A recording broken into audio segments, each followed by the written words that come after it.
बिस्मिल्लाहिर्रहमानिर्रहीम अस्सलाम वालेकुम स्टूडेंट्स। उम्मीद है तमाम स्टूडेंट्स खैर के साथ होंगे जी। और जैसा कि आप जानते हैं कि हमने क्लास 9 का न्यू सिलेबस जो है वो स्टार्ट किया हुआ है और फिजिक्स का चैप्टर नंबर 1 के हम लोगों ने एमसीक्यूज और शॉर्ट क्वेश्चन आंसर इससे पहले वाले वीडियो में जो है वो डिटेल के साथ डिस्कस किए थे। इसका सोल्यूशन आपके साथ शेयर किया गया था, एमसीक्यूज का भी और शॉर्ट क्वेश्चन आंसर का भी नोट्स आपके साथ जो है वो रिटन फॉर्म में शेयर किए गए थे।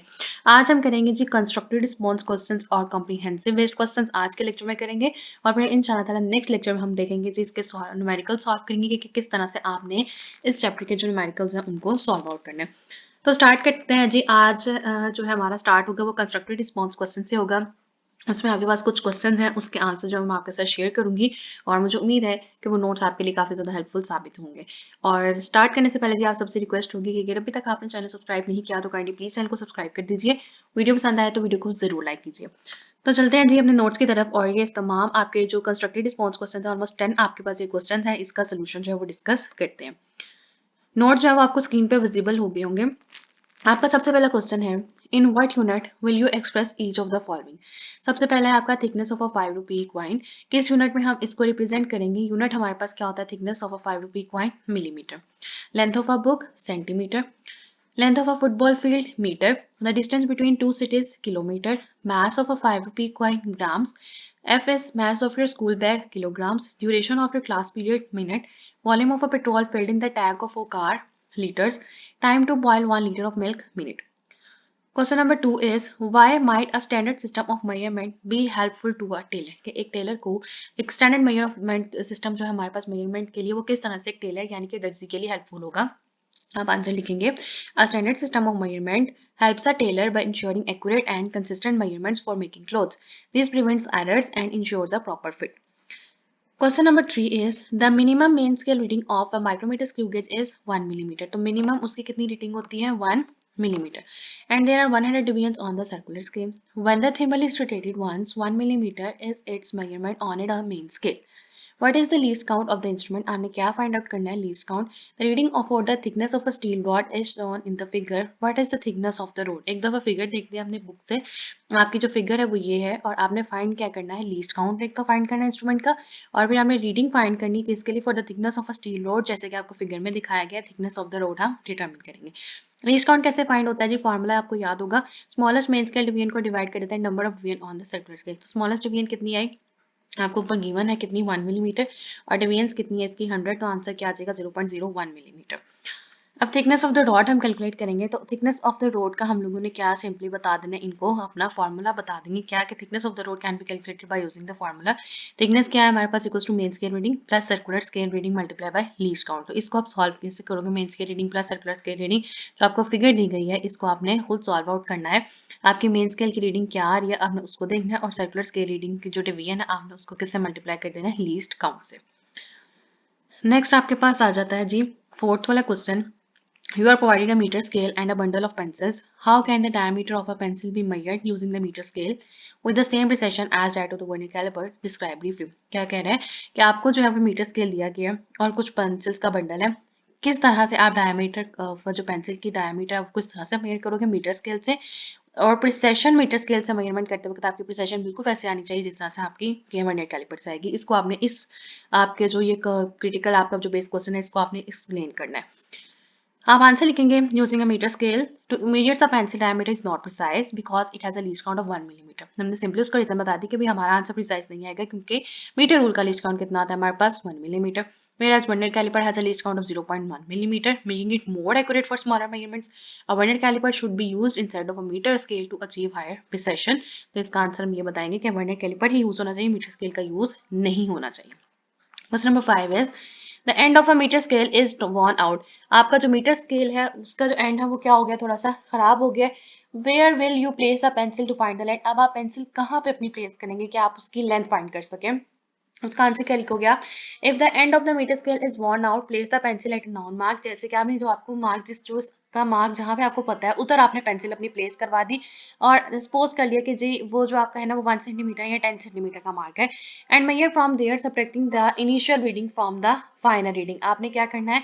वहां से मेजरमेंट कर देनी है, वो जो मेजरमेंट आएगी उसमें से आपने क्या कर देना है? इनिशियल रीडिंग को फाइनल रीडिंग में से क्या कर देना? आपने सब्ट्रैक्ट कर देना है। 6 आपके पास है, why is it better to place the object close to the metre scale के पास क्यों उसके बिल्कुल पास हमें ऑब्जेक्ट प्लेस करना चाहिए ताकि हमारा पैरेलैक्स एरर जो है वो ना आए। तो आंसर क्या लिखेंगे? Placing the object close to the metre scale reduces parallax error which occurs when viewing the scale from different angles. Question number 7 is why is the standard unit needed to measure a quantity correctly. इसका answer क्या लिखेंगे? Standard unit is needed to measure a quantity correctly to ensure consistency, reproducibility and universal understanding across different places and times. Question number 8 क्या है जी? Subject some natural phenomena that could serve as reasonably accurate time standard. कौन से आपके natural phenomena जैसे जो कि as reasonably हमारे पास accurately time standard हमें दे सकते हैं, तो उसमें हमारे पास क्या आ सकते हैं? Some natural time standards include earth rotation 1 day equals to 24 hours, vibration of caesium atoms, ये एटॉमिक क्लॉक्स में यूज होती है, और pendulum motion under the gravity. Question number 9 is it is difficult to locate the meniscus in a wider vessel. Why? Wider यानी कि ज्यादा चौड़ी vessel जो होती है उसमें हमारे पास meniscus locate करना difficult क्यों होता है? तो आंसर क्या होगा? The meniscus is difficult to locate in a wider vessel because the curved surface of the liquid is spread out or making it less visible and harder to read accurately. Question number 10 is which instrument can be use to measure internal diameter of a test tube को measure करना और diameter major करना internally जब हम तो क्या use करते हैं? Vernier calliper. और डेप्थ ऑफ अ बीकर हम क्या यूज करेंगे? डेप्थ गॉज, यानी कि सिंपली आपके पास वर्नियर कैलिपर के आगे हमारे पास ये लगा होता है जिसे हम क्या कहते हैं? डेप्थ गॉज और रूलर इन सिंपल केसेस। ये हो गया जी आपके जो आपका सी पार्ट था कंस्ट्रक्टेड रिस्पॉन्स क्वेश्चंस के। टोटल आपके पास 10 क्वेश्चंस है जिसके आंसर्स हम लोगों ने डिटेल के साथ डिस्कस कर लिए। नेक्स्ट आ जाओ जी अपने पेज नंबर 26 की तरफ। उसी में आपके हैं डी पार्ट आया आपके पास कॉम्प्रिहेंसिव क्वेश्चन। उसमें आपके पास टोटल 5 क्वेश्चन हैं जो हम लोगों ने सॉल्व आउट करने हैं और इसको भी डिटेल से डिस्कस करते हैं इसका आंसर्स क्या होंगे। तो सबसे पहला आपके पास कॉम्प्रिहेंसिव बेस्ड क्वेश्चन क्या है? What is meant by base and derived quantities? Give the names and symbols of SI base units. Base quantities और derived quantities क्या होते हैं? उनके आपने symbols भी बताने और नाम भी बताने। आंसर क्या होगा जी? Base quantities are fundamental physical quantities that cannot be derived from other quantities. For example, length, mass, length का यूनिट क्या होगा? Metre, mass kg, time seconds, temperature Kelvin, electric current amperes, amount of a substance mole, light intensity candela. Derived quantities are formed from the base quantities using mathematical relationships. ठीक है, आपने उसने आपसे पूछा क्या था? आपने names of symbol of ऐसे ही base units के सिर्फ उसने पूछा था, हमने उसी के बता दिए। और derived quantities के अगर आप एग्जांपल बनाना चाहो, एक्सप्लेन करना चाहो तो अच्छी बात है। जैसे आप स्पीड का बता सकते हैं, डिस्टेंस ऑफ टाइम और डिस्टेंस ऑफ टाइम हमारे पास दोनों क्या है? हमारे पास बेस क्वांटिटी आ जाती है। क्वेश्चन नंबर 2 कहता है give 3 examples of derived units in SI. 3 examples आपने देनी है ड्राइव यूनिट्स की। How they are derived from the base units, तो बताना है कि आपने किस तरह से इसको ड्राइव किया बेस यूनिट्स में से। सबसे पहले आपके पास क्या आ गया? स्पीड। स्पीड का फॉर्मूला क्या होता है? Distance divided by time. Distance का यूनिट क्या होगा? मीटर। टाइम का यूनिट क्या हो जाएगा? सेकंड। ठीक है, ऊपर मीटर नीचे सेकंड। तो हमारे पास ये किस तरह से ड्राइव हुआ? फ्रॉम लेंथ एंड टाइम से हमारे पास स्पीड का यूनिट ड्राइव हुआ मीटर पर सेकंड। फोर्स। फोर्स हमारे पास क्या होता है? फोर्स का यूनिट क्या होता है? Newton. Force equals to M A, product of mass and acceleration. Mass का आपके पास यूनिट क्या होगा? केजी। एक्सेलरेशन का क्या हो जाता है? मीटर पर second, M S minus two. उन दोनों का यूनिट आपस में मल्टीप्लाई हुआ तो क्या बना दिया उसने? KG M S minus two या फिर न्यूटन। और ये कौन सी क्वांटिटी से ड्राइव हो कराया? बेस क्वांटिटीज में से मास, लेंथ एंड टाइम। और किन यूनिट्स ने इसको ड्राइव किया? केजी, मीटर और सेकंड। एनर्जी का यूनिट क्या होता है? जॉल्स। एनर्जी का यूनिट जॉल्स होता है। जॉल हमारे पास किसके इक्वल होता है? केजी मीटर स्क्वायर पर second. 3. State the similarities and differences between the vernier calipers and micrometer screw gauge. आपने vernier caliper और screw gauge के दरमियान आपने क्या explain करना है? Similarities और differences. Similarities क्या है? Both are used for precise measurements और both have a main scale and a secondary scale for accuracy. Differences क्या है? Vernier scale calipers measures external and internal dimensions. Least count as up to the 0.01 millimeter. A micrometer screw gauge is used for very small measurements like wire thickness and its least count last about 0.01 millimeter or 0.001 millimeter. 1.4 is identify and explain the reasons for human errors, random errors and systematic errors in the experiments. क्यों हमारे पास ये errors experiments में आते हैं? Human error हमारे पास कैसे आ सकता है? मिस्टेक्स बाय द ऑब्जर्वर, यानी कि जो बंदा एक्सपेरिमेंट परफॉर्म कर रहा है उससे जो मिस्टेक होगी वो कौन सी होगी? ह्यूमन एरर्स कहलाएंगे। For example reading the scale incorrectly. Random error क्या होता है? Unpredictable variations due to environmental factors से आ सकते हैं। Systematic error consistent errors caused by faulty instrument और calibration issues. 1.5 is differentiate between precision and accuracy of a measurement with examples.